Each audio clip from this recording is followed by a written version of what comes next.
Good evening, ladies and gentlemen, to the participants and presenters of the International Symposium on Multi-Hazard Early Warning System and Disaster Risk Reduction. Welcome to Technical Session 4A, which is Disaster Risk Reduction as our topic. Before we start, let me just introduce myself. I'm Dr. Crisanto Lopez from the Department of Biology of the Ateneo de Manila University. And as my co-chair, we have Dr. Gamini Jayatisa, who is a director of the Landslide Research and Risk Management Division of the National Building Research Organization.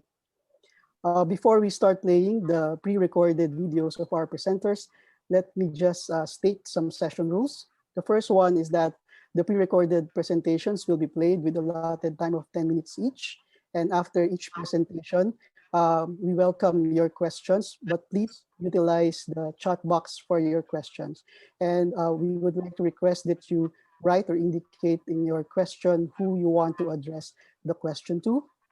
However, we will have the Q&A portion after all the presentations have been shown already. Okay, so we will entertain your questions and we will let the presenters answer your questions later after all of the pre-recorded videos have been presented. And last but not the least, I'd like to request everyone to just mute your microphones first before we go to the Q&A session so that we won't have unnecessary noise. Okay, so I think we are now ready to have our first presentation for this evening. The first presentation will talk about sociological issues on resettlement in Sri Lanka, and it's the case study of landslide in Badula, Kegale, and Ratnapura. Let us listen to the presentation of Mahendra Jagat.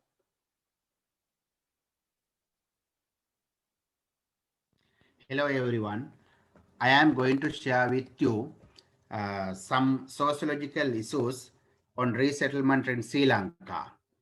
This has been done by Mr. Udayakumara from Badulla, Mr. Manjula from Ratnapura, and myself from Kegol. As our case study, we have chosen Koslanda landslide resettlement in 2014, Aranayaka landslide resettlement in 2016, and Ratnapura landslide resettlement in 2017. In those study area, the pattern figures found in this slide. 72 houses were totally damaged, washed away by the landslide in Aranayaka. 363 houses were fully damaged in Koslanda, and 721 houses were completely lost in Ratnapura. This was caused to resettle 512 families in Naranayake and Haldumulla Badulla Koslanda area 363 families, and Ratnapura 265 families throughout the whole 16 divisional secretariat area up to now. When we come to the sociological issues, this diagram shows the pathway. We have identified process issues and restitution issues. In the process issues, common issues and specific issues identified. In common issues, land and beneficiary selection issues, implementation issues, financial issues, and legal framework policy issues also identified. In the specific issues, site-wise, individual-wise, and displacement-wise, lot of issues were there. All those were discussed here. And finally, in the pathway, after settling, restitution issues also identified. It is coping issues and enhancement issues. All together came to economic issues, cultural issues, and religious issues. It was accumulated into sociological issues. In this selection, in this diagram, the diagram shows the selection issues. Available condition of the resettlement. The land selection is doing by the Grama Niladhari, who is the grassroots level authority of government. Grama Niladhari informed to divisional secretariat. Divisional secretary informed to district secretary. In the district secretary, there is disaster management unit also. Disaster management unit and NBRO, National Building Research Organization, together assess the land suitability. According to the assessment, the report will generate whether the land is suit or not. Suit or not mean if the land is safe, it has chosen as suitable land. If the land is not safer, it is rejected. So this is the way the identification selection of the, in this way there are a lot of sociological issues arised, particularly in the beneficiary work came from different of sociological background. With this selection, they were not adhered that sociological background. Due to that case, the land selection has brought several issues also.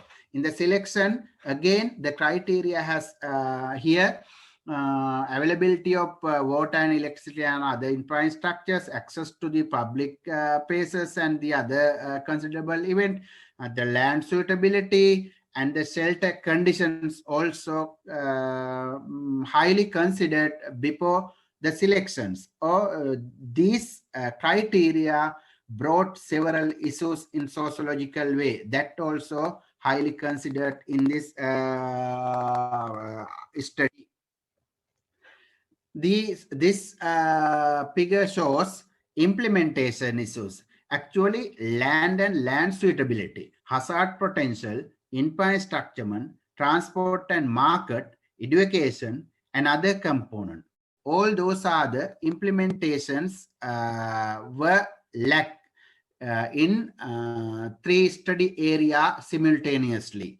So due to this lack of, there were major implementation issues arised that has impacted to delay whole resettlement process even. The financial issues, the beneficiary and the divisional secretary agreed into a 5 installment system in the financial way. But when they come to the 3rd or 4th installment, most of individuals desire to go away from the whole process because of they not like to demolish their old house. Because of when they come to last installment, they agreed to demolish their old risky house. But in the their individual desire, they are not like to demolish that house, then they move away from the whole system. But government authority pays the problem. There are no any mechanism to reimburse that spend financial expenditure. But in the individual side, again and again, they are coming to the repetitive shocks living in same high risk dwellings. This is actually no any future investment move out of their poverty. But the government has launched this financial scheme. It is not adhered in simultaneously in those 3 study areas. The other one is policy issues. There is no legal base to evict beneficiaries at high-risk zones. There is no policy framework to apply holistically island-wide. There is no policy to demolish or acquire old houses. They are living until come the permanent house that all high-risk area. But there is no any such a policy or legal framework to demolish that house. There are several contradictions identified among local authority, divisional secretariat, and technical agencies by implementing this resettlement process. These are the major legal policy framework issues identified in these 3 study areas. The other one is specific issues. Several specific issues arise by implementing this resettlement that was unique to particular sites and individuals. It's not common in everyone. Beneficiaries deliberately misuse the settlement funds. No mechanism to acquire risk all property. No guideline or mechanism to mechanism on temporary shelters provisions until complete the permanent solution. Ownership problem of single family members house unit. Person who rejects resettlement process in the high risk area, they are repetitively asked the benefit living in those high-risk area. Two families in single house unit and permanent living in the area without ownership to the house unit, same, no right to deed but overall functions in the same society. These three components are simultaneously in major sites we have identified. The last one is resettlement is considered as the last option, but do not consider living with hazard and mitigation practices prior. This is the major problem in everywhere of Sri Lankan resettlement practices. Most of division authorities are practicing giving land and choosing settlements, but they are not practicing mitigation measures highly on behalf of resettlement. That is a major considerable issues we have identified in these three areas. Lastly, after restitution, after settling, we have identified coping issues and enhancement issues that has brought intergenerational transmission of poverty and vulnerability again and again, because of those individuals are suffering multiple sources of vulnerability, such as fragmented relationship, increase of expenditure, non-quality of materials, losing of income earning activities, weak occupational skills, vulnerable lifestyle, various risks and shocks repeatedly, persistent stress and strains, vulnerable to chronic poverty, no productive investment. Major concern is illiteracy, increase in number of family members, not adapted change in socio-economic factors. They were not adapted that paradigm due to that several conditions. So these cases are totally impacted to unsustainable settlements that has brought to no restitution. There were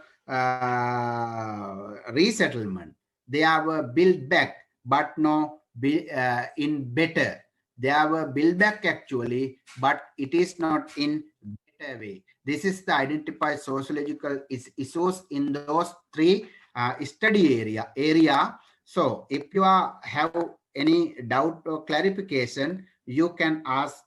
I can respond to those. Thank you very much for your attention. This is the my presentation end. Thank you very much again. Okay, thank you very much, Mr. Mahendra Jaga, for that presentation. We can now move on to the second presentation, which is about the impact of natural disasters on the promotion of ecotourism in the Jaffna district, Sri Lanka. And I believe the presentation will be done by Mr. Raj Kumar. Okay. Good afternoon, sir. Good afternoon. Yeah, I'm waiting for the presentation. Can you? Yes.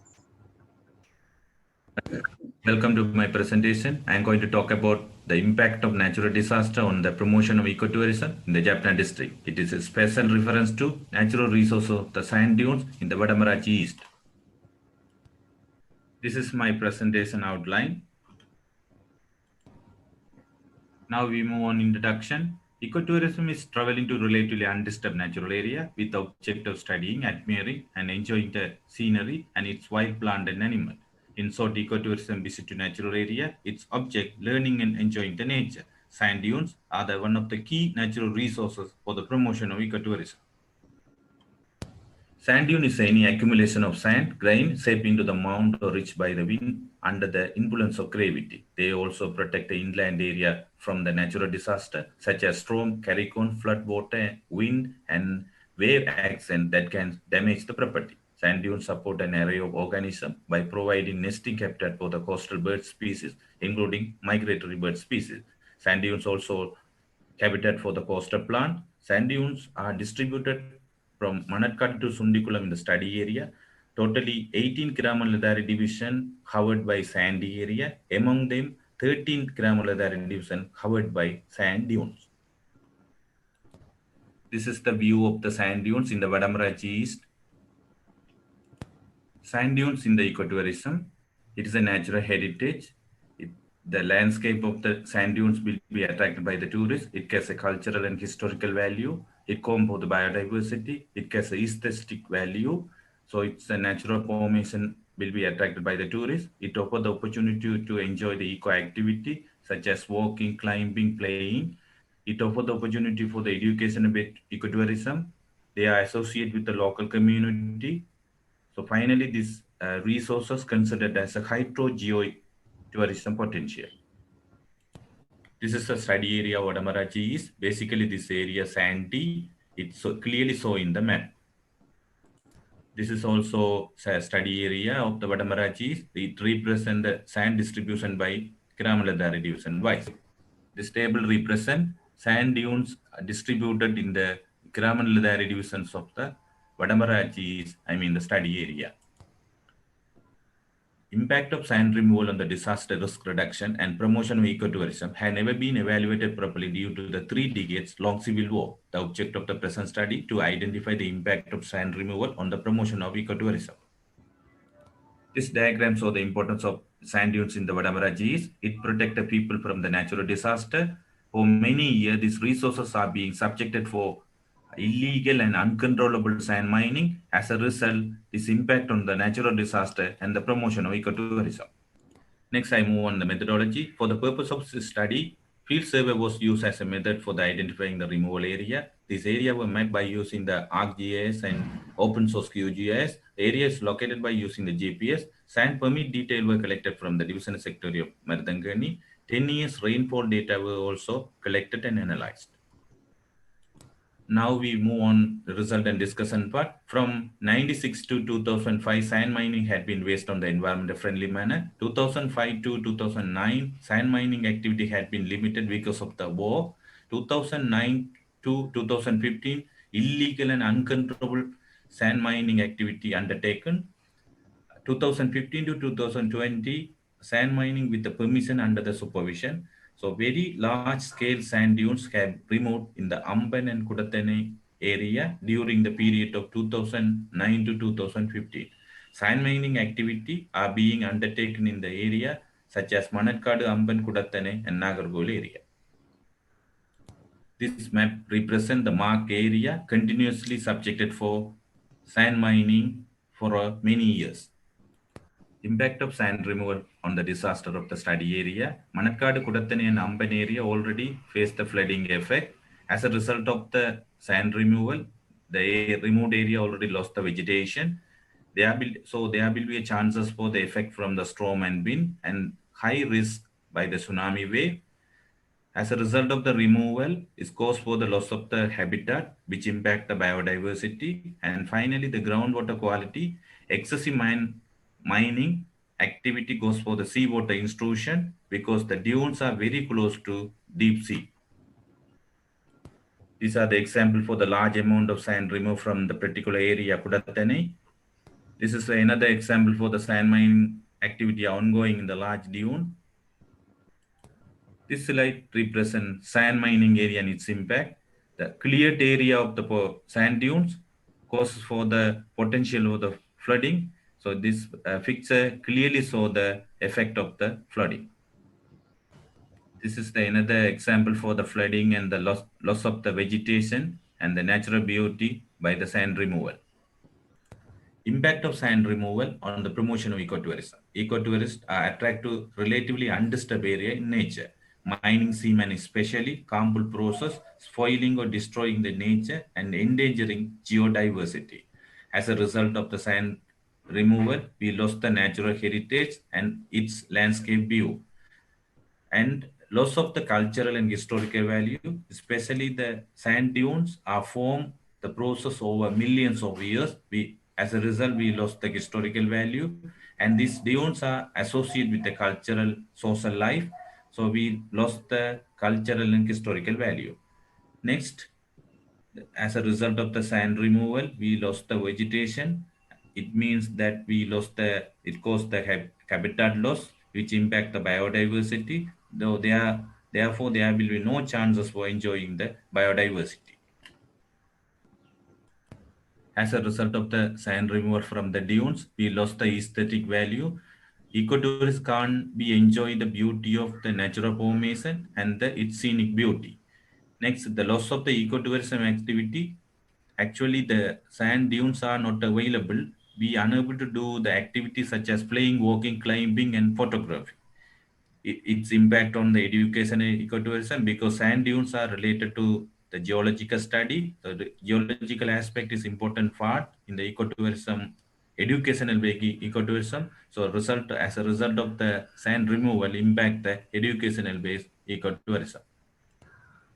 Now I come to the discussion. Sand dunes are best natural barrier for the reducing the impact from the natural disaster, such as tsunami, flood, storm, and cyclone. During the tsunami time 2004, these dunes act as a major barrier from the impact from the tsunami waves and protect the people who are living in the backside of sand dunes in the Vadamarachi East area. Gaps in the legal system and the institutional arrangement impact the protection of sand dunes and the promotion of ecotourism. I come to the conclusion. Excessive sand mining activity impact on the natural protection from the natural disaster. The study concluded that many dunes in the Manakkadu, Potpadi and Nagarkul area were removed and they lost their values for the supporting to promotion of ecotourism. Sundikulam area is not subjected to removal. This area are high potential for promotion of ecotourism. The study revealed that protection of the sand dune is an important action to prevent the impact from the disaster and promote the ecotourism in the Vadamarachi East area. Thank you. Okay, thank you very much for that presentation, Mr. Raj Kumar. For those who just came in, please take note that you can ask your questions later after all the presentations have been finished, and you may write your questions later in the chat box. Now we move on to our third presentation for this afternoon, and it will be about identifying the disaster risk as an important step to disaster risk reduction, landslide risk assessment in Kandy. It will be presented by Ms. Champika Jayatilaka. A nice day to you all. I'm Champika Jayatilaka from University of Peradeniya. I'm actually honored to present you about my research findings regarding topic of identifying disaster risk as an important step to disaster risk reduction, landslide risk assessment in Kandy. So, in my research, I would like to give you an outline of my research, introduction, methodology, results, and discussion, and followed by the conclusion and selected references. Let's move to my introduction part. Here, I would like to first give a brief introduction about landslide. Landslide is actually defined as movement downslope for mass of rock, derricks, and earth or soil. So it is also defined as a hydrometeorological natural hazard. Landslide is prominent disaster in central highlands of Sri Lanka, and also now it has triggered and it's defined that anthropogenic activities are main cause to trigger the landslide in central highlands of Sri Lanka. So if we talk about the disaster management, particularly this particular term or the practice came into the agenda in much wider way with the Hugo framework in 2005. Hugo framework is basically focused on disaster management strategies and techniques, and that was taken into account from the 2005 to 2015. But afterwards, they have realized that disaster management is not much effective, because disaster management, we are focusing on disaster management after something happened catastrophic. So if we could avoid the incident, that means if you can avoid the bad effects of any kind of a hazard or disaster, then that would be much important to the community, because after disaster, definitely community lost their coping capacity towards that particular disaster, and also they are degrading themselves in socially, economically, as well as their environment level also quite degrading. So If you consider about disaster management cycle, there are 4 major phases, and also there are 3 major periods: pre-disaster period, during disaster, and post-disaster period. So here, Hugo framework basically talking about the post-disaster period, and let's focus on pre-disaster phase. So if we consider the disaster risk reduction, which is coming under the specifically coming under the same Knight framework from 2015 to 2030 period, here we focus much more about the pre-disaster phase. That means something happened, we consider much about before period of the catastrophic event. So there we identify risk analysis or the risk assessment and risk identification phases. Specifically, risk identification is coming under this context. So if we move to define the risk, what is disaster risk is a basically combination of hazard, vulnerability, and exposure. Hazard is some kind of a dangerous phenomenon. In this case, it's landslide. Vulnerability could be on physical, social vulnerability, economic, environmental, coping capacity, or adaptive capacity. On the other hand, exposure can be defined through structures, population, agriculture, business, assets, or something like that. So if we need to reduce the amount of risk or the extent of risk, definitely we have to consider about the vulnerability, hazard, and the exposure. But with hazard identification could be a different phenomenon in terms of the different disasters. But what we could easily do is vulnerability and the exposure. Definitely we have to address not only the hazard, because hazard giving only 1/3 of the risk, developing risk. So if we focus about the risk assessment process, UNDP has defined it as a process determining the nature and context of such risk by analyzing hazards, evaluating existing conditions of vulnerability that together could potentially harm exposed people, property, services, livelihood, and to the environment on which they depend. So risk assessment is not a just target or destination, it's a kind of a process. So in my research, I'm focusing about risk identification. That means the first step of the risk assessment. So in Sri Lankan context, hazard identifications or hazard zonation map on landslides, already we have done it that by the National Building Research Organization, which is the responsible organization on management of and the mitigation actions taken regards the landslide.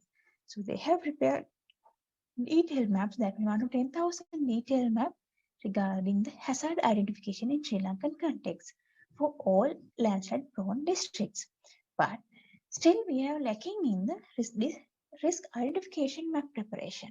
So that one is to be done by the relevant authorities, and also that's why I address in this research particularly focus on the Gangwatakola Divisional Secretariat Division in Kandy District and also Kandy District. On the other hand, Kandy District has identified as one of the prominent landslide prone districts in Sri Lanka.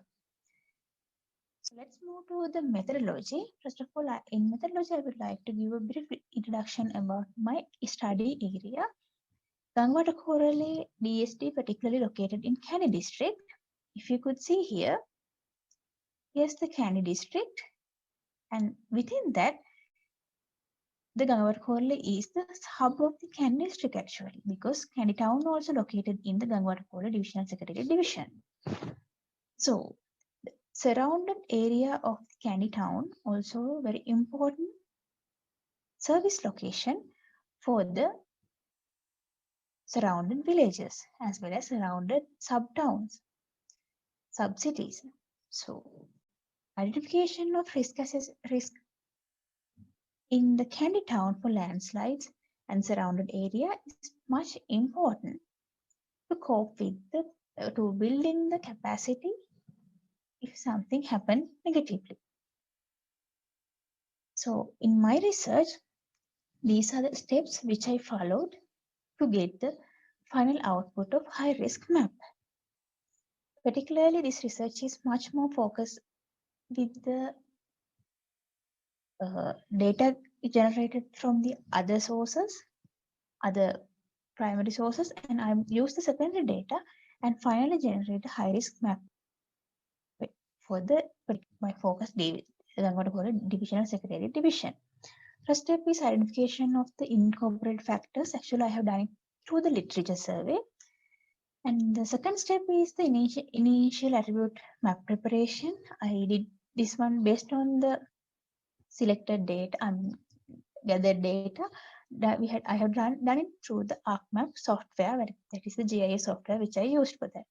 And also then third step is extracting highest exposure and vulnerable area by using the particular prepared maps. And final step or the fourth step is the overlay. I have done it that one as through the ArcMap software. So these are the incorporated factors which I used for identification of risk in Candy district. Earlier I have mentioned that we can define its different exposure factors we can define according to the importance of that particular location. Here I'm mainly focused on building and population density. As the primary map, I have used the hazard identification map. That is because that is the most primary and the most important factor which we can define the hazardous area in particular a division secretary division of Candy. And those maps I derived from the NVRO hazard zonation map. And also building density map has extracted from the satellite image Landsat 7 satellite images. So initial map preparation, first one is the hazard map. I have extracted the hazard map from the NVRO original map, and the population density map I have prepared based on the population and the area, and I have represented it with the ArcGIS software here. And third map is the building density map, which also based on the satellite image which I downloaded from the USGS website. So as a third step, I have extracted most highly hazardous area through the map, NVRO map, then high population density area and the high building density area. Fourth step is the overlaying process. Here I overlay all three layers and finally derive the high risk area map for the Gangwada correlate. As you can see, there are four locations, particularly that gives a high risk on landslides in Gangwada correlate DS division. So I will move to the results and discussion part then. As I have mentioned before, 4 Gramaladara divisions, but namely Pahala Eriyagama, Thalwatta, Thanikumbura, Mapunamathura and Bobalawatta area has recorded as the highest risk area for landslide in and around Candy Town. So we can prove that identified high risk areas need followed by a ground survey for further implications because it costs to expand our effectiveness, because risk identification is the first step of the whole process of risk assessment. So risk identification with the desk activity or the technical activities, we have identified the risk. Now as a second stage, we have to go for the field work or the field survey and prove that these results are how it has happened in the real ground. And this overlay method analysis can effectively use to identify the high risk areas and the variation of risks in any given location. Considering factors can also be expanded as necessary, because in some areas it would be exposure factor might be the agricultural land, some area would be the economically benefited land area or buildings.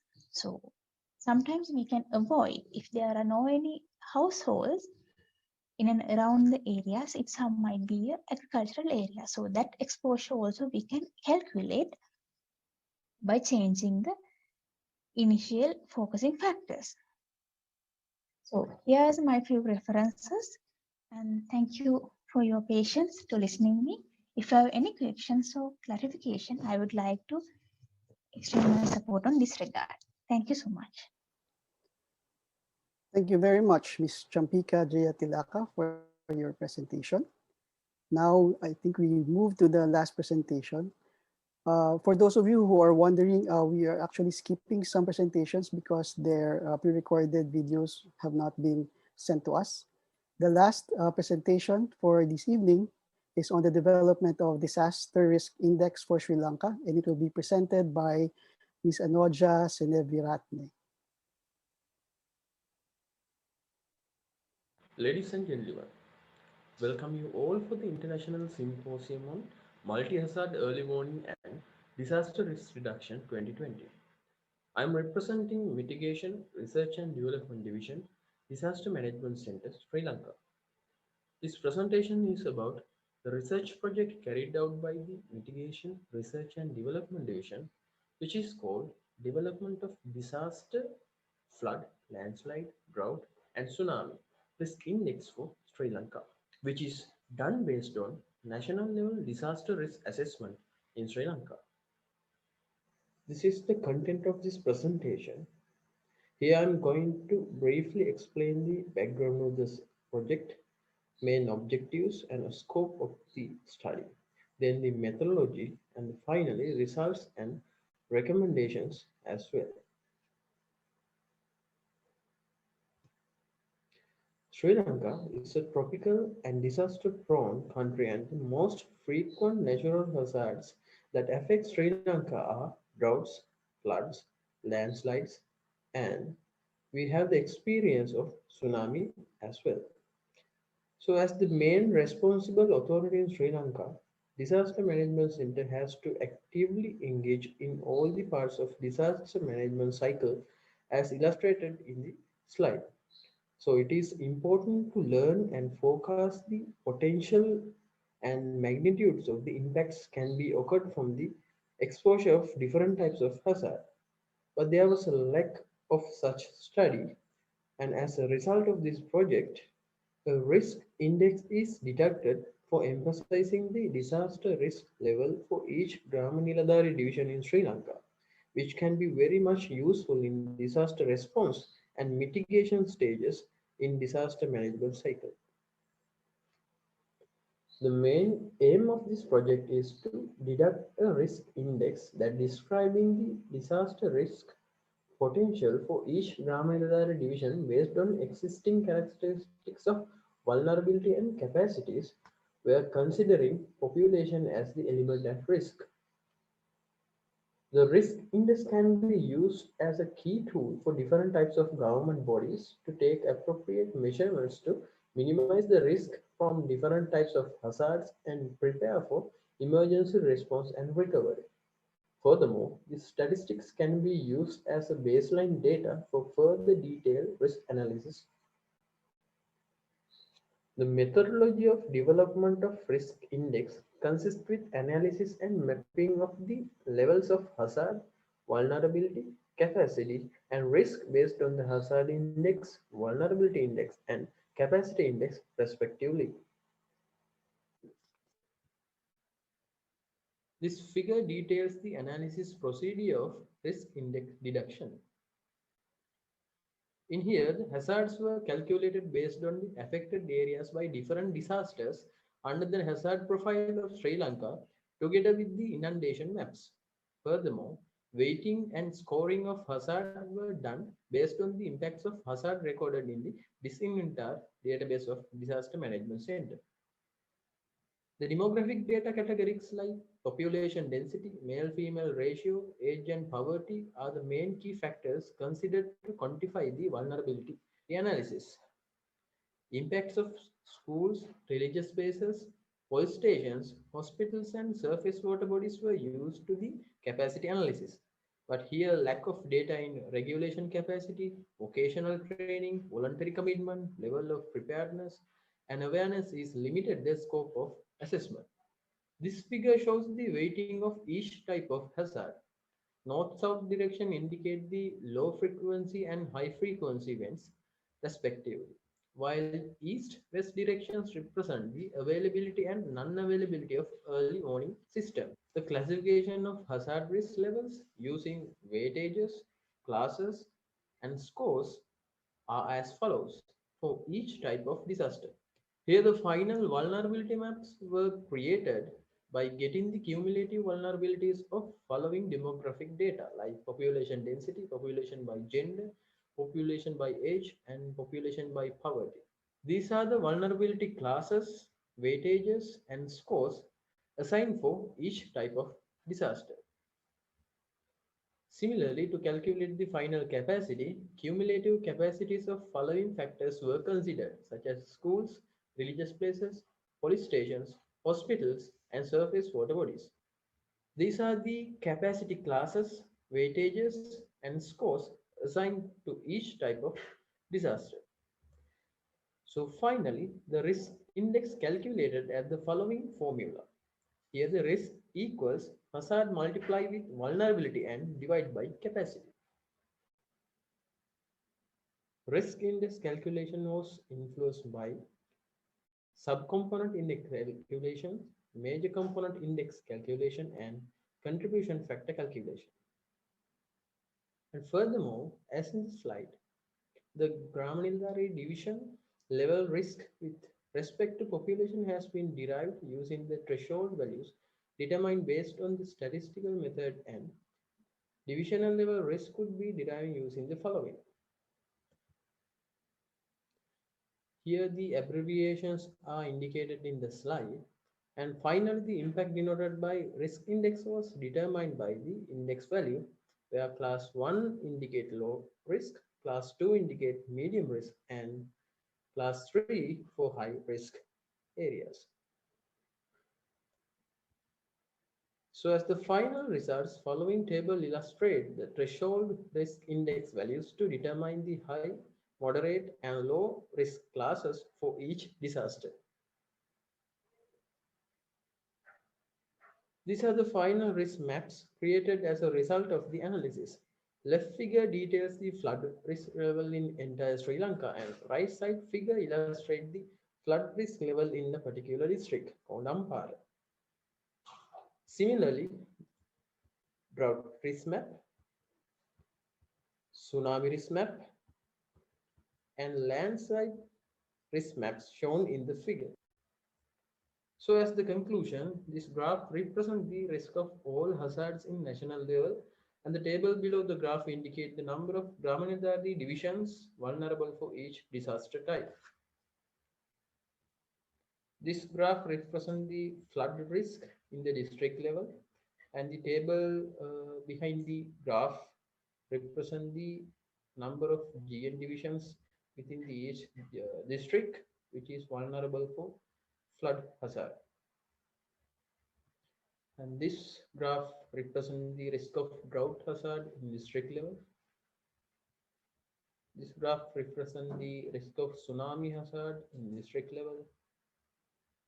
And finally, this graph represents the risk of landslide hazard in district level. As for the developments, we are looking forward to update the disaster database regular basis and expand it to analysis for the other hazards like cyclones, storm surge, and coastal hazards like oil spills, with increasing both the scope of the study and the accuracy too. These are the references. We should be very thankful for the following authorities, departments, and other government bodies to helping us to lead this project towards success. And this is the team behind this research project under the supervision, guidance, and technical coordination of Ms. Anoja Seniviratna, Director, Mitigation Research and Development in Disaster Management Center. And thank you very much for your valuable time. Okay, thank you very much for that comprehensive presentation. That ends our pre-recorded video presentations for this session. And so now we are going to open the question and answer portion. So for our new participants, if you have questions, so please type them in the chat box in this particular Zoom session, and we will ask them to the particular presenter who we believe can answer them right now in the live real-time mode. Okay, so may we ask the participants to ask away and write in the chat box your questions. Please don't forget to indicate to whom you would like to address the question.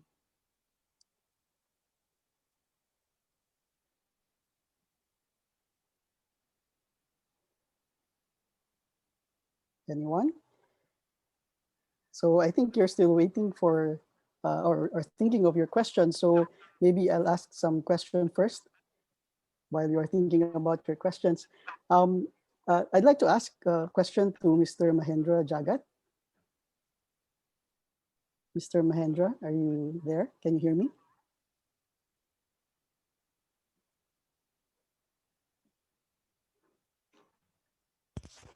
Mr. Mahendra? Yes.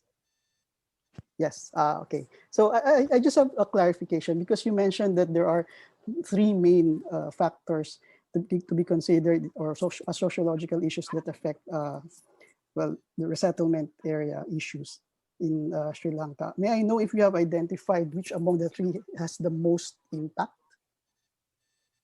Could you elaborate the question again?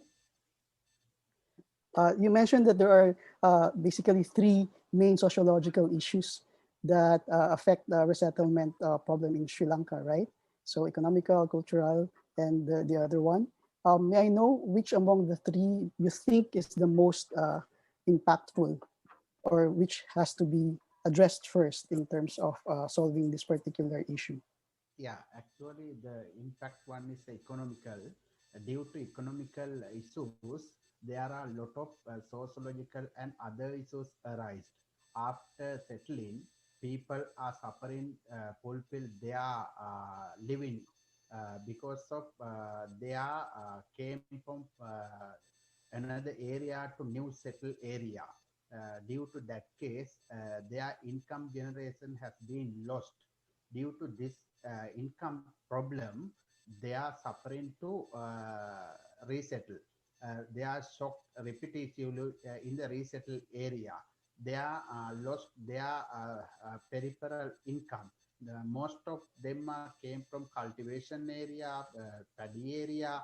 So due to this case, they in the new settled area, they are suffered income problems. With this income problem, there are sub peripheral sociological issues arise. So I think in the main factor, we have to consider as main factor the economical problem when we consider the resettlement. That means when we identify the resettlement population, we have to think firstly the livelihood. When we can consider the livelihood after resettling, then that problem will be overcome in future. If not, it will intergenerational chronic poverty arise to the whole state. Okay, thank you very much for that answer. Yeah. Okay, Chris, so I also have one question actually. It's not a question but a comment. And Mr. Jagat mentioned that the resettlement, instead of resettlement, we can choose about mitigation and early warning system. I think, but when it comes to landslide, the major problem is that actually we go for a resettlement when it is high risk, when the mitigation is not possible. and when the mitigation is not cost effective. So that's how actually we select people for resettlement, and that's clarification. And other thing is that Jagat mentioned about that legal barriers and the complications of the resettlement process. So can't you sign an agreement with these owners who are going to resettle? And then I think they have to comply with that one at the end, because you mentioned that most of the people get the money until the last installment, and then they give up all the process and they do not go for a resettlement. So can't you sign an agreement? Is it not valid? Yeah, thank you very much for the comment, Dr. Jayatis. That is true. That is correct. If I come to your first part, the mitigation, actually that is good idea. That is happening in some particular cases, but I mentioned there as a practice. Most of divisional secretaries around the area, around the country, around the resettlement areas, they are going to resettle process. But before going to resettlement, they have to analyze the land and the other factors, living with the hazard, living with the risk. They can mitigate and they can manage actually the some particular cases. But as an easy case, they are going to resettlement process. That's the problem I identified in several particular areas of the Badulla, Tegol and Ratnapura resettlement places. Okay, again, if I come to that next part of your comment, the agreement. Actually, almost agreement is going now. Agreement mean in the 5 installment cases, both party, the divisional secretary and the beneficiary, signed the agreement, which related to the house completion. After coming to the final payment, they are agreed to demolish the old house. But in terms of arbitrary interference, the divisional secretary has no power to demolish the old house, or they, according to that agreement, there is no thorough legal rule to demolish or to bind with that reimbursement or to acquire their land to the divisional secretary. It is a separate loan process to acquire the land. That is the case. I think this is the not easy task to the land acquisition. That's the case. If the divisional secretary go to the acquisition process, that will prolong the resettlement whole resettlement process. Then that means again and again that high-risk family has to live with their old risk house. But I don't know what is happening. What is happening in the risk area? Most of the people like to live with their old house because of due to the again that livelihood problem. Most of people when we question, when we survey the situation, most of people said that we are living with this cultivation, this is our livelihood purpose of things, so we can't go there like that. But the agreement is there. According to the agreement, there is no any such power to acquire or demolish. So that is the problem. Again, if we put a thorough rule to demolish that old house or they acquire the land, that is also another problem to the when we consider the human rights in perspective of the human rights. Yeah, I think Jagat is trying to say that there's a legal barrier, no? Yes, actually. Yeah. So I think so we have to fill that gap. Yeah, so gap filling is needed for this one. Yeah. And so I hope that so we all have to work on that matter now. That matter, yeah. You Yeah. are the Okay. key person. Thank you, Jagat. Yeah. Yeah. Thank you very much. Okay. So any further questions from audience?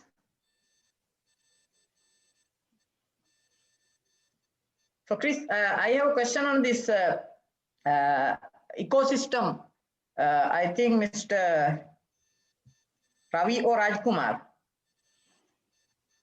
Yes, go ahead. You may ask your question. Yeah, Yatisa. the question is that are those legal mining or illegal mining? I'm Rajkumar speaking. Actually, legal mining and illegal both are ongoing, but the problem is that from the 2009 to 15, actually permission is illegal, but that's uncontrollable and illegal mining take place there, because the problem that at the time, the sand mine is economically value. Some dominant party, whoever in politically, they will play. So this is a common in Sri Lanka. So now you mean to say even though they are legal, it's uncontrollable, and so it has a lot of impacts. I think so. The miners are going beyond the limits. Yeah, definitely. Yeah.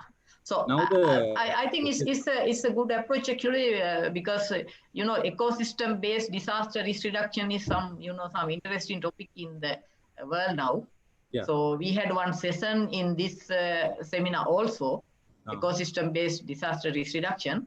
Yeah. And so thank you very much. So it's a nice presentation. Thanks. Thank you.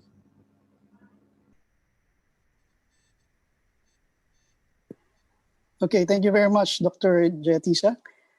Do we have questions from the participants in this session?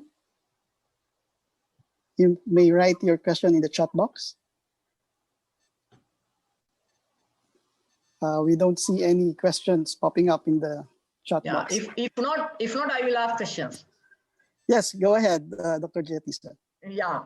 Okay. So this is regarding the fifth presentation, identifying the disaster risk as an important step to disaster risk reduction. Landslide risk assessment can be. So one comment.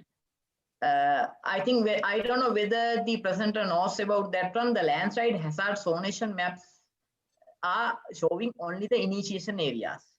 One thing, when you are going to do a risk assessment, you have to incorporate the flow path, because the damage is not only in the initiation areas. Once it initiated, that it will flow along valleys and deposited in a flat area. So you have to consider when you go for a risk assessment, you have to consider all the damage area, including initiation area, flow path, and deposition area. So one comment that actually, and then the next one is actually the exposure. So you have been talking about exposure. The exposure is a temporal variable, time-dependent variable. For example, if you take a school, it's morning time, maybe 8 o'clock, the exposure is high. But in the night time, exposure is low. So that whether you considered about these temporal variations there, that's one question. And whether your risk map is, that one.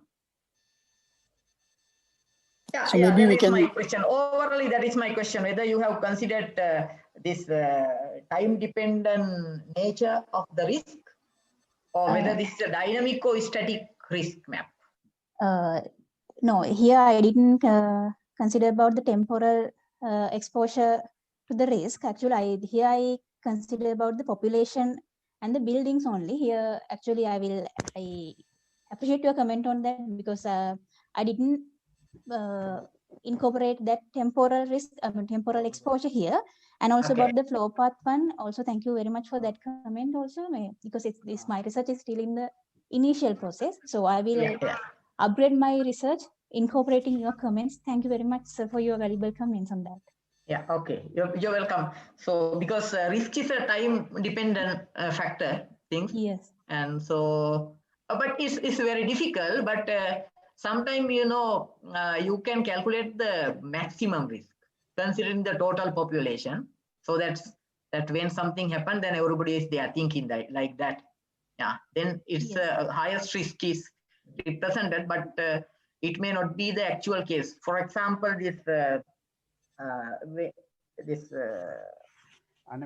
the name of landslide? Okay, yeah, that was my comment. Yeah, okay, that's. As I said, this is the initial step of the desk map preparation work. So for enhance the effectiveness of this application of this particular risk assessment, we need to go for the ground survey. That's what I mentioned at the end as well. Thank you very much for your comments. I will implement okay, you're welcome. Yeah, for the last presentation also, I have the same question actually. So you have been developing risk index. So one thing when it comes to landslides, again, landslide hazard zonation map shows only the initiation areas. So when you go for a risk assessment, that we have to consider about flow path and depositional areas also. Another thing is that, so this is a temporal thing. So it's not static. That is one comment. And other one is, how did you define the threshold values for risk categories?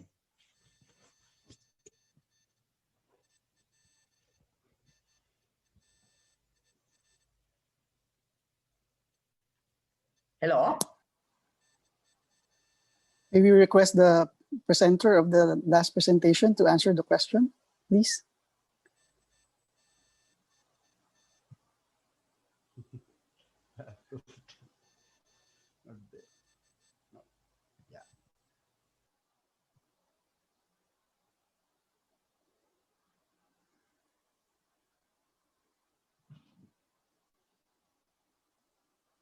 Yeah, I also think that the last presenter is not here. Oh, okay. Yeah, Chris, yeah, I think, yeah. Okay. So maybe that's something that we need to later on to the authors. Okay. How about the members of the other session? Maybe they have questions, but we don't see anything written in the chat box.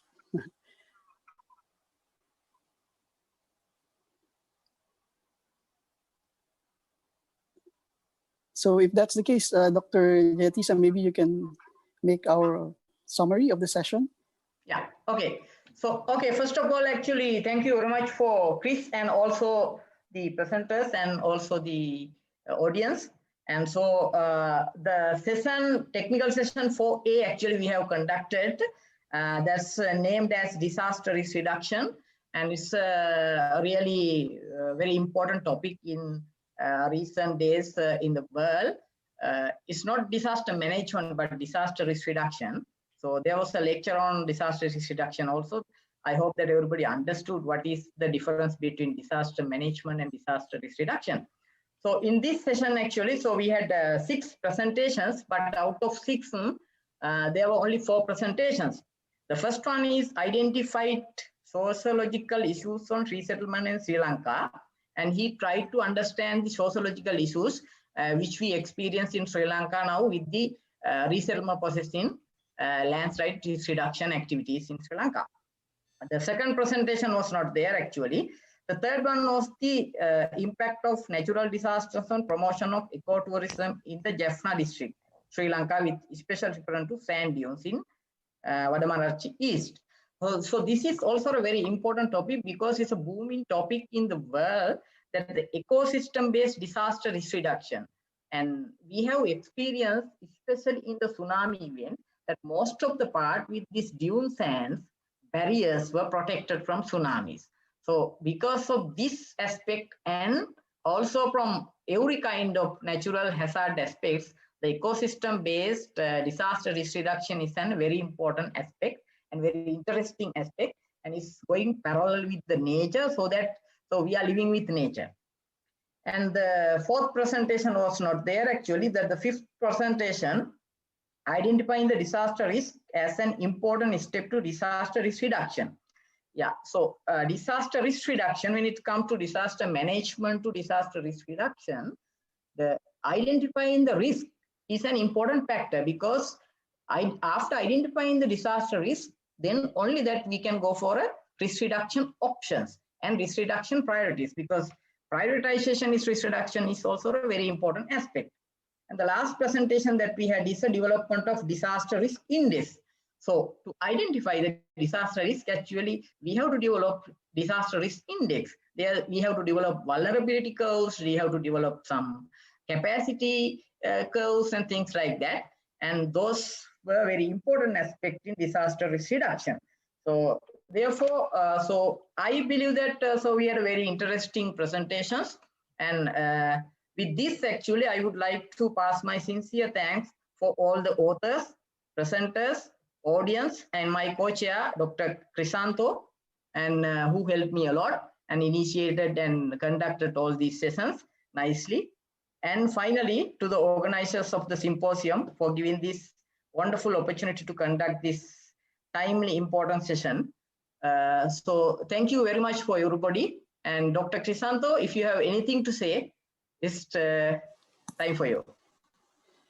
Yes, Dr. Jayatisa, thank you very much to our presenters, and I learned a lot also, especially when it comes to disaster risk reduction in Sri Lanka, as most or all of our presentations are from Sri Lanka. And I'd like to also thank our technical assistant, Roshan, for guiding us in setting up this particular session. Of course, Yes. to Dr. Jayatisa, thank you very much. Yeah, so thank you very much for the Chamat, I think the administrator, and he did a nice job. Yes. Okay. So I guess we can now officially close this session. Yes.